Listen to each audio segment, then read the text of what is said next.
Assalamualaikum dear students. Welcome to NIVS Home School. I hope you all are fine by the grace of Almighty. I am also fine. Here I am Kamnurn, assistant teacher of National Ideal English Version School, Day Shift.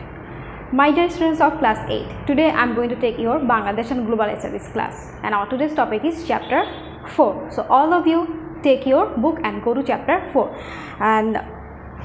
and today we will discuss the archaeological sites of our country. So let's start the class today. And dear students, all of you can go to page number 52, and the name of this chapter is Description of Archaeological Heritage of Colonial Age. And you all know that colonial age in this country starts from 1757 to 1947, and this duration is known as the colonial age. And at first we will know what is archaeology. So archaeology means old or ancient, the specific study of historic or prehistoric people and their cultures by analysis of their artifacts, inscriptions, monuments and other such remains, especially those that have been excavated. So archaeology means the old or ancient, and the study of the cultures or the inscriptions or the monuments of the ancient people or the ancient period of ancient period.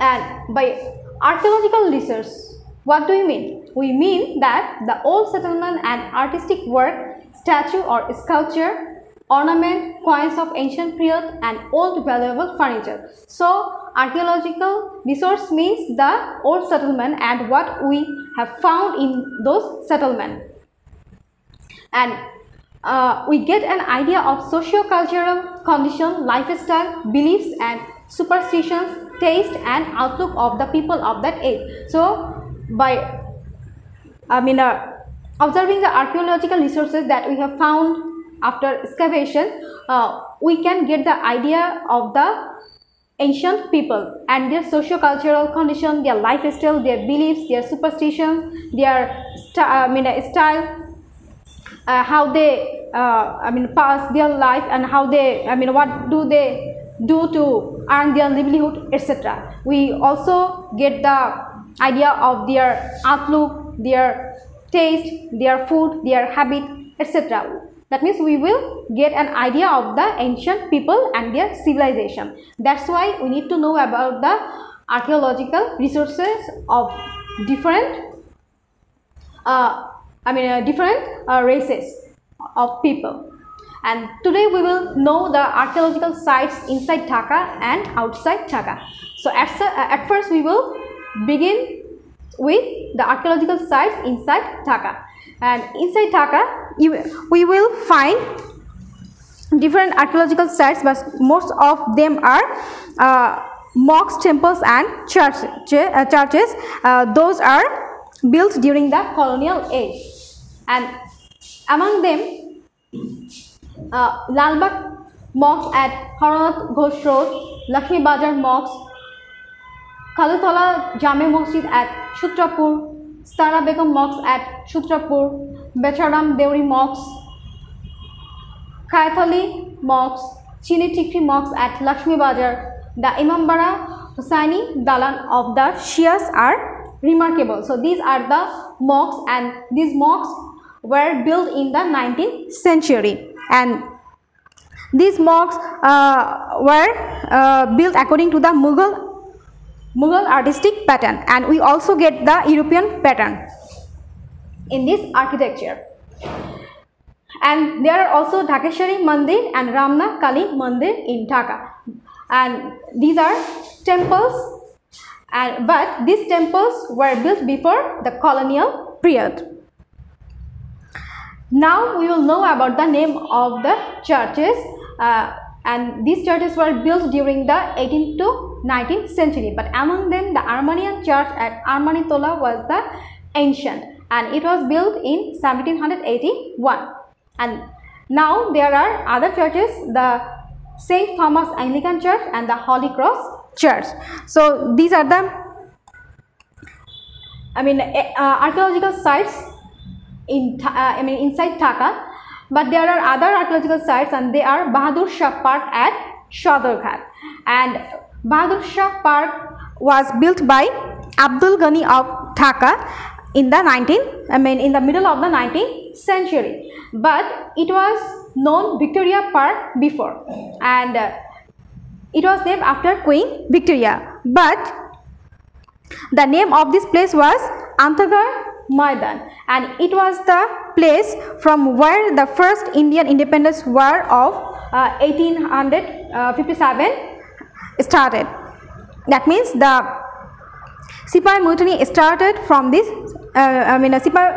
This place was related to the Sipai Mutiny, and in 1875, the local soldiers of the British Army raised their voice against the British, and they started independent war in 1857.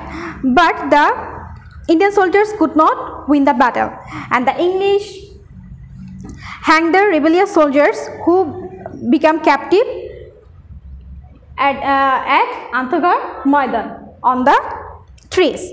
So a memorial was built at this place in 1957. That means almost after 100 years. So this place is now known as Bahadur Shah Park, and it was named after the Bahadur Shah Zafar, the last Mughal emperor of India. Now we will know about the Ahsan Manzil, and it was built by the Nawab of Dhaka, and it was extended on the river Buriganga, and it was very ancient and a nice archaeological sites, or works of our country. Now look at this picture. There is a picture of Ahsan Manzil. Now look, this is the picture of Ahsan Manzil. It was very beautiful, isn't it? And if you get chance, you will visit this place. There is also a museum. You can visit this museum, and you can visit this place. And there are other archaeological sites like Ruplan House and Rose Garden of Old Dhaka, and the Carlton Hall, which is in Dhaka University, and it was a part of the science faculty of our Dhaka University, and it was established in the British period. And you will get the picture of this Carlton Hall in your book, page number 54. And there is another archaeological site or buildings, the old High Court building, and it is also very beautiful. And we will get other archaeological sites like a Greek cemetery was built at TSC of Dhaka University in 1915. So my dear students, these are the archaeological sites inside Dhaka. So you will find those archaeological sites inside our Dhaka city, and you will try to remember this name. Now we will know about the archaeological sites outside Dhaka, and among them, Panam town of Sonargaon is noteworthy, and we all know that Sonargaon was the capital of Bengal during the Sultani period, and it was very important because it was a trade center, and it was the center for manufacture mostly sarees, and that's why many rich businessmen built their dwelling place in this at Sonargaon during the 19th century. And we will find 52 buildings on the both sides of the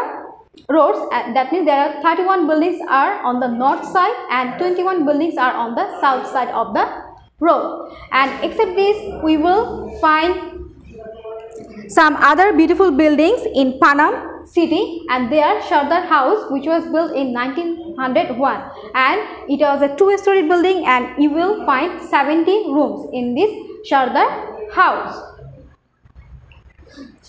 And it was also called the Sardar Bari or Big Sardar Bari. And there is also the house of Ananda Mohan Poddar and the house of Hashimoy Sen. So these are the beautiful architectural house or the archaeological sites you will find in the Panam city of Sonargaon. And except this, there are also some exquisite or magnificent palaces in our country, and among them the Shashi Lodge of Mymensingh is noteworthy, and it was built by the Jomidars of Muktagacha. And then the Jomidar house at Baliati in Manikganj is another remarkable archaeological site of our country, and it was very beautiful. You can have a look. There is a picture for you. I have brought a picture. Now look, this is the Baliati Jomidar Bari. Now look, my dear students. Okay, and we will find another palace or Jamidar house of Taja at Rangpur, and it was very beautiful, and it gets the attention of the tourists nowadays because of its architectural beauty. And another palace is the palace of Dighapatia, and now it is known as the Uttara Gano Bhavan, and this place is in the Natur. So my dear students, these are the valuable architectural sites of our country which are outside Dhaka. So these are the mosques, temples, churches, and the park, Asan Manjil, Ruplal House, and the house, Rose Garden, then Garden Hall, Old High Court.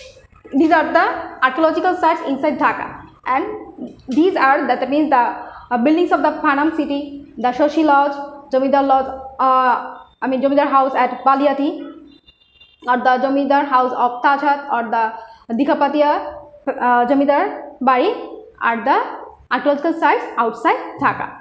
And now we will know about the archaeological resources preserved at museum. And we know that after the excavation or from these archaeological sites, we got many archaeological resources.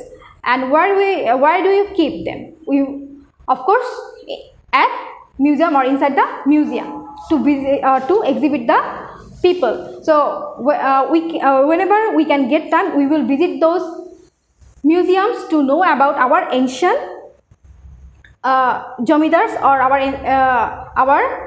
we will know about our culture.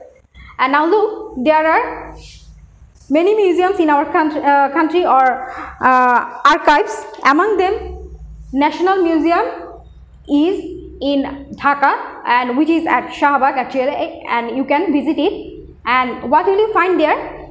There are a good number of archaeological resources such as the commodities and goods made of ivory used by the Maharaja of Dinajpur, the dress goods of ivory, and many arms and arrows of Jamidar Narendra Narayan Roy Chaudhuri of Baldar have been found here. Goods, dresses, arrows, the throne used by the Jamidar of Dighapatia, and the embroidered dresses and the artistic goods used by the Nawabs of Dhaka have been preserved in this museum.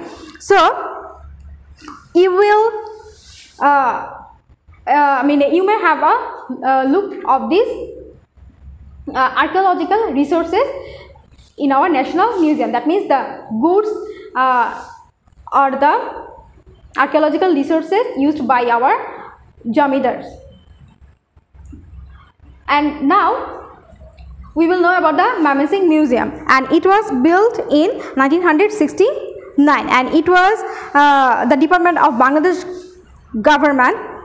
And what will you find there? The archaeological resources of the Jamidars of Muktagacha are prominent here. That means you will find the archaeological resources or the goods or the dresses of the Jamidars of the Muktagacha. Like example, flower vases made of stone, compass clock, ornaments, weaving machine, iron safe, sports machine, statue of Saraswati and Vishnu, tiger dragon, wild ox or head of deer, etc. You will find in Mymensingh Museum.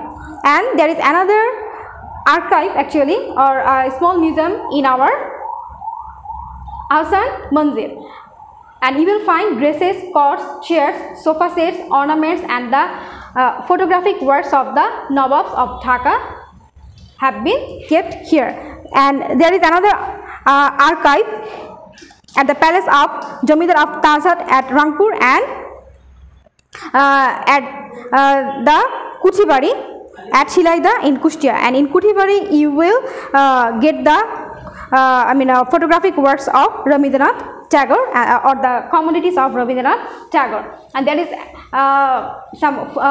a folk museum in our Sardar house. It was converted a folk museum now, and you can visit the folk museum in Sardar house or Sardar Bari. So nowadays most of our